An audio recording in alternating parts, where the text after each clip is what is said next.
this video is one reason why you should not use a Banana Pi as your everyday computer.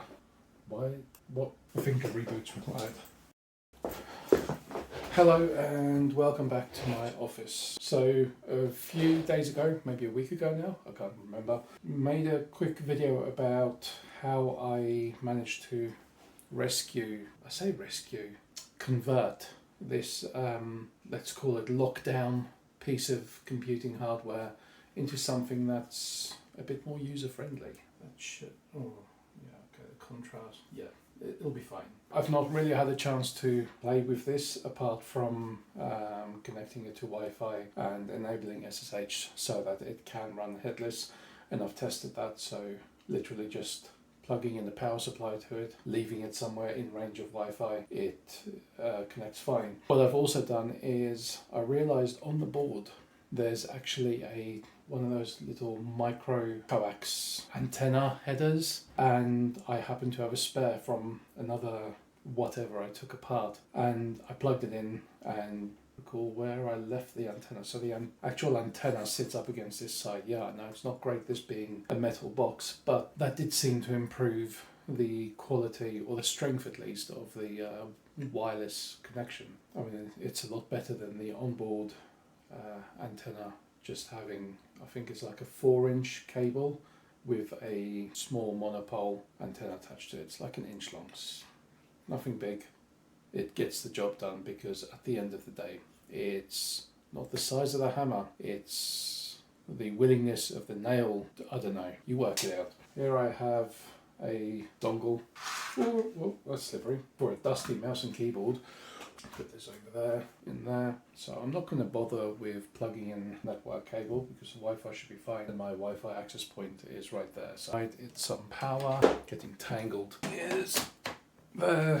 And before I plug that in, tidy my desk, but I'm always getting distracted and busy and stuff. So HDMI in, I wanted to pick up straight away. There's something connected, even though there's no power to it. Gonna go ahead, hook the power in. I just want to sit there. Let me readjust the camera. Let's go on this journey together.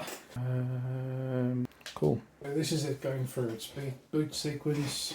It's by no means the fastest booting computer you can get. In all fairness, the fact that this is basically a fully fledged computer in such a compact box is crazy enough. Hopefully, yep, mouse is working. I'm certain I did set a password, but I can't remember what it is. Let's see if we can. Blank screen, is that a good sign? I don't know.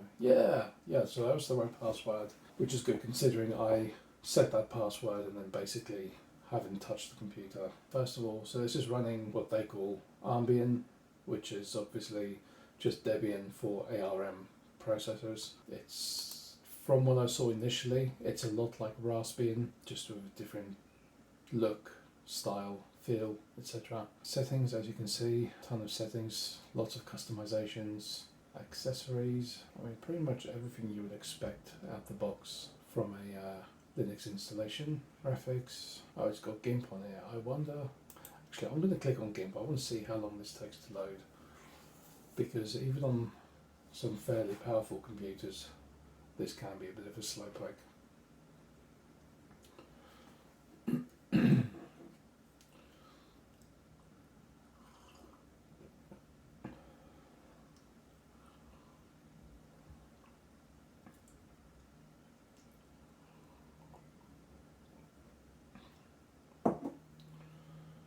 Getting there.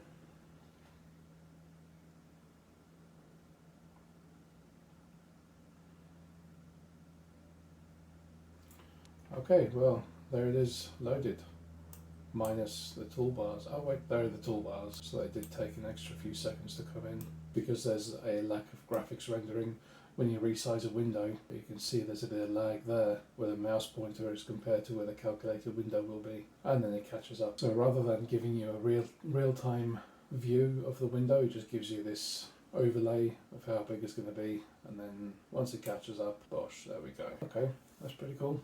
The fact that this even runs on here, that's amazing. I might install Inkscape and see how well that runs, because that's what I use more than anything for graphics editing. Right, so in here, We got the usual, I mean, I don't know what that is. Got all the usual online stuff, multimedia. I wonder if maybe it has a separate volume control for the HDMI and for the auxiliary output.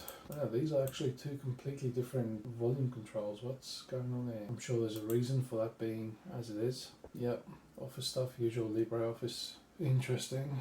Okay, well, let's go to the package installer. Okay, so this is something of an eerie experience because nothing seems to be loading, so software update are running, so that's something. What's in there then?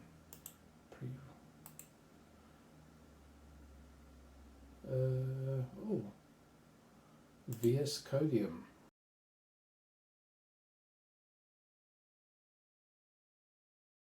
Okay, VS Codium takes forever to load apparently, but has it loaded the file? That's the big question. Oh, what was that?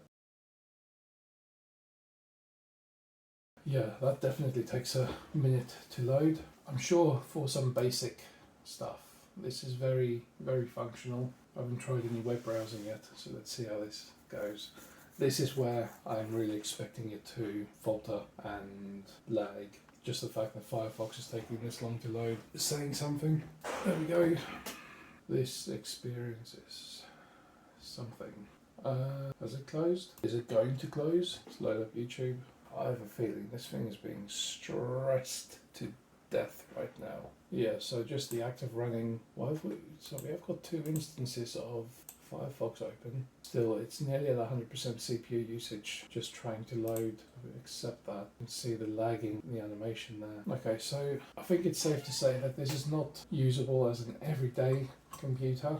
Maybe if you strip it right down to like lightweight browser and lightweight everything, then yes, then it'd be a different story. And I think Ambien being preloaded with all of that software is a bit presumptuous, but it's just too much. I'm going to install these updates and leave it running. Maybe that improves things. I don't know. We'll see. No doubt this is going to take forever. So I'm going to end the video there, and hopefully this video is one reason why you should not use a Banana Pi M2 Plus as your everyday computer. I'm sure this is very capable as a little... Why? Is that... What? Okay. That... I think a reboot's required. I'm going to end it there.